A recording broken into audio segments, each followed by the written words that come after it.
The first time I kissed a ghost, I swore I had finally lost my mind. The second time, I begged him not to leave me. It started like any other night, lonely, suffocating, and too damn quiet for a 24-year-old who had once dreamed of building a life full of noise and laughter. But life has a cruel sense of humor. After Mom died and Dad stopped calling, the apartment in downtown Chicago felt more like a tomb than a home. Maybe that's why I didn't scream when I saw him sitting at the edge of my bed, the first to me a stranger with silver eyes that looked like they carried a century's worth of storms. I should have freaked out. I should have run. Instead, I stared, heart pounding so hard I thought it might rip through my chest. "You're real?" I whispered like an idiot. His lips curved, slow and sad, like he was used to being a question rather than an answer. "Not exactly," he said, voice soft, echoing like a song underwater. "But I'm real enough for you, Ethan." That was the night everything broke and began. Adrian. That was his name. He told me later, but I felt it before he said it.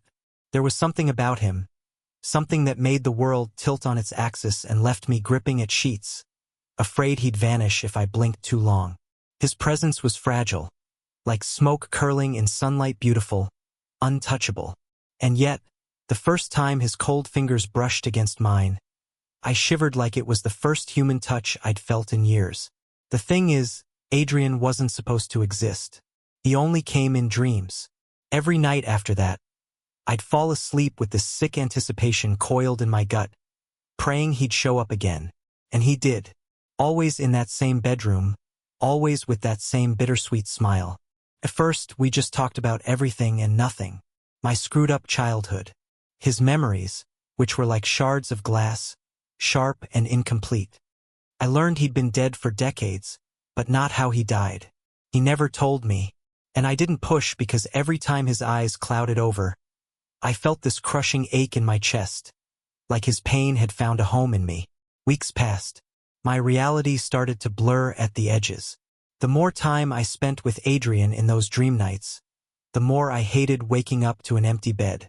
My friends noticed the change. Hell, my boss noticed. "You look like you've been up all night," they'd say, and I'd laugh, because technically I had. Up all night loving someone who wasn't even alive. Should have scared me how fast I fell. But when you've been hollow for so long, even a ghost can feel like salvation. One night, he asked me, "Do you ever wish you could stay here?" I laughed, but it cracked halfway through. Every damn night. His smile didn't reach his eyes. "Careful, Ethan. Wishing like that comes with a price." I didn't ask what he meant. Maybe I didn't want to know. That was the turning point, the moment I realized this wasn't just some sweet, tragic dream. Something was shifting. Him. Me. The way the air around us felt heavier, charged with something dangerous and tender all at once. And when he kissed me for the first time, slow, trembling, like he was memorizing the taste of a life he'd never have, I knew I was done for. I woke up crying. From then on, everything spiraled. I started sleeping 12, 14 hours a day, desperate to claw my way back into that dream world where he was waiting. I stopped answering calls, stopped showing up for work. Food lost its flavor. The city outside my window kept moving. But for me, time froze in that dim room where a ghost held me like I was the only thing tethering him to existence. But happiness like that, it never comes without a cost. I should have known better, because one night he didn't come. I waited hours that felt like lifetimes, but the bed stayed cold, and the room stayed empty. And for the first time in months, I woke up with this hollow scream trapped in my throat. Something was wrong. I could feel it, like a shadow curling under my skin. The next night, he returned, but something about him was fractured. Paler, flickering like a candle in the wind. His voice trembled when he said my name. "What's happening to you?" I demanded, grabbing his hand, terrified when it passed right through mine like mist. "I don't have much time left," he whispered, and the sadness in his eyes gutted me. Time. God, the word tasted like poison. Because if time was running out for him, what did that mean for me?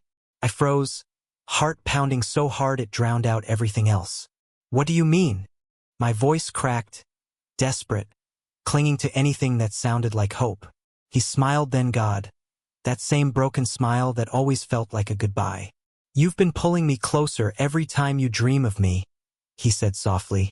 But the more you do, the weaker I become. I wasn't supposed to stay this long. My chest tightened, like someone had ripped the air right out of my lungs. No, I whispered, shaking my head so violently it made me dizzy. No, you're not leaving. I'll sleep forever if I have to. I don't care if I never wake up. His hand cold, trembling, hovered over my cheek, not quite touching. Ethan, listen to yourself. His voice broke, splintering like glass. You're alive. You're supposed to live. You're all I have, I choked out. You're the only thing that makes me feel anything. How am I supposed to go back to that empty apartment? To that empty life? For a moment, silence swallowed us whole. His eyes locked on mine, shimmering with something fierce and devastating. Then he kissed me. It wasn't soft this time. It wasn't patient. It was a storm, wild, desperate, like he was burning every last piece of himself into me before the wind could tear him apart. And I kissed him back like drowning men clawing for the same breath. When he pulled away, his lips ghosted against mine as he whispered, "If I could choose, I'd stay. I'd never let go." His voice cracked. "But you deserve more than a half-life, Ethan." Tears blurred everything, but I didn't care.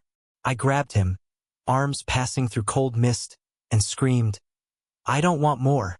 I want you," and then smiled. Not the sad, fractured smile. This one was soft, full, like sunlight breaking through a storm. "Then live for me," he said. "Because if you die here, I'll disappear forever." The words slammed into me like a freight train. My throat closed, my lungs burned, but deep down, I knew he wasn't lying. If I chose him, I'd lose him anyway. The world started to dim around us. His edges blurred, dissolving like smoke. Panic ripped through me, and I clutched at nothing, sobbing, "Please, don't go. Adrian, please." He leaned in one last time, lips brushing my ear like a ghost of wind. "I love you." Then he was gone. I woke up screaming. For days I couldn't breathe, couldn't move. I'd tear through the sheets every night, begging to fall asleep and find him there, but every dream was empty, cold. Adrian was gone, and so was the part of me that had learned how to hope. Weeks blurred into months. People whispered. Friends showed up, then stopped. My job fired me. My father called once, asked if I was okay. I laughed until it sounded like sobbing and hung up. There were nights I stood at the edge of my rooftop. The city sprawled beneath me in neon and noise, and thought about falling far enough to crash into whatever world Adrian had gone to. But then I'd hear his voice, faint like an echo in my bones. "Live for me." So I did, one broken step at a time. It's been 2 years. I moved to a quieter place by the lake, where the world feels softer, like it forgave me for surviving. Some days are good, some aren't. But I've learned to live in the spaces between grief and grace. And sometimes, on nights when the moon is full and the wind hums low, I swear I feel him like a breath against my neck, like a whisper curling through the dark. I don't look back. I don't chase. But I close my eyes and say it anyway, just in case he's listening. I love you too. And for the first time in a long time, I wake up smiling. Thank you for listening. Don't forget to like and subscribe to stay updated with the latest videos.